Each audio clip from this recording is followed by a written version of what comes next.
नमस्कार, आप देख रहे हैं मेरा हक मेरा देश। आइए नजर डालते हैं इस वक्त की बड़ी खबर पर। कानून मंत्री बोले कांग्रेस ने लेटरल एंट्री शुरू की। मनमोहन फाइनेंस सेक्रेटरी तो सोनिया एनएसी चीफ बनी। चिराग बोले सरकारी नियुक्ति में आरक्षण जरूरी। यूपीएससी ने 17 अगस्त को लेटरल एंट्री भर्ती के लिए 45 पोस्ट पर वैकेंसी निकाली। इसका विरोध करते हुए राहुल गांधी ने कहा था लेटरल एंट्री के जरिए खुलेआम एससी, एसटी और ओबीसी वर्ग का हक छीना जा रहा है। मोदी सरकार आरएसएस वालों के लोक सेवकों में भर्ती कर रही है। राहुल गांधी को जवाब देते हुए कानून मंत्री अर्जुन राम मेघवाल ने कहा कि पूर्व पीएम मनमोहन सिंह को लेटरल एंट्री के जरिए ही 1976 में फाइनेंस सेक्रेटरी, मोंटेक सिंह अहलूवालिया को योजना आयोग का उपाध्यक्ष और सोनिया गांधी को नेशनल एडवाइजरी काउंसिल चीफ बनाया गया। कांग्रेस ने लेटरल एंट्री की शुरुआत की थी। अब पीएम मोदी ने यूपीएससी को नियम बनाने का अधिकार देकर लेटरल एंट्री सिस्टम को व्यवस्थित बनाया है। पहले की सरकारों में लेटरल एंट्री फॉर्मल सिस्टम नहीं था। मेघवाल बोले नेहरू ने आरक्षण का विरोध किया था। अर्जुन राम मेघवाल ने आरोप लगाया कि प्रधानमंत्री रहते हुए जवाहरलाल नेहरू ने 1961 में और राजीव गांधी ने विपक्ष का नेता रहते हुए लोकसभा में ओबीसी आरक्षण का विरोध किया था।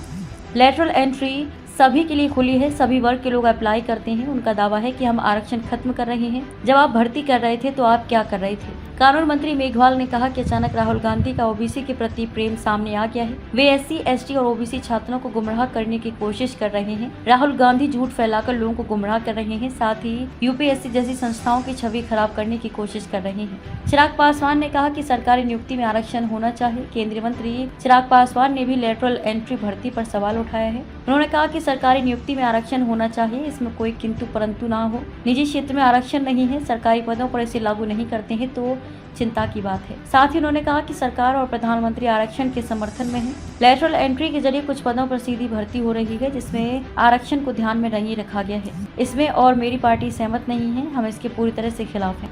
सरकार का हिस्सा होने के नाते हमने सरकार के सामने भी चिंता जाहिर की है।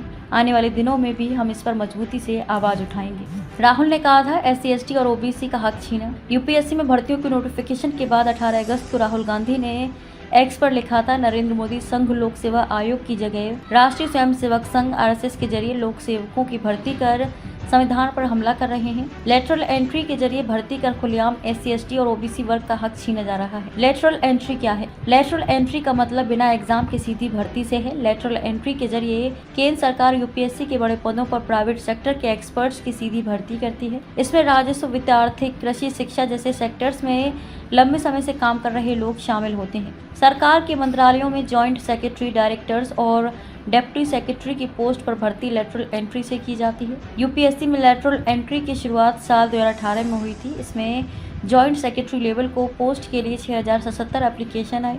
यूपीएससी की सिलेक्शन प्रोसेस के बाद 2019 में अलग अलग मंत्रालयों और विभागों में नौ नियुक्ति हुई। भास्कर एक्सप्लेनर क्या? आरएसएस के लोग सीधा आईएएस बनाए जा रहे। यूपीएससी में लेटरल एंट्री समझिए। मोदी सरकार ने लेटरल एंट्री के जरिए सीधे सीनियर आईएएस लेवल की 45 वैकेंसी निकाली हैं। इनमें जॉइंट सेक्रेटरी, डेप्यूटी सेक्रेटरी और डायरेक्टर जैसे बड़े सरकारी पद शामिल हैं। विपक्ष के नेता राहुल गांधी ने आरोप लगाया है कि लेटरल एंट्री के जरिए सरकार खुलेआम एससी, एसटी और ओबीसी समुदाय का हक छीन रही है। केंद्रीय मंत्री अश्विनी वैष्णव ने पलटवार करते हुए कहा कि यूपीएससी में लेटरल एंट्री का कंसेप्ट कांग्रेस सरकार का है। अब तक के लिए बस इतना ही। फिर होगी आपसे मुलाकात ऐसी एक और बड़ी खबर के साथ। तब तक के लिए नमस्कार और देखते रहिए मेरा हक मेरा देश।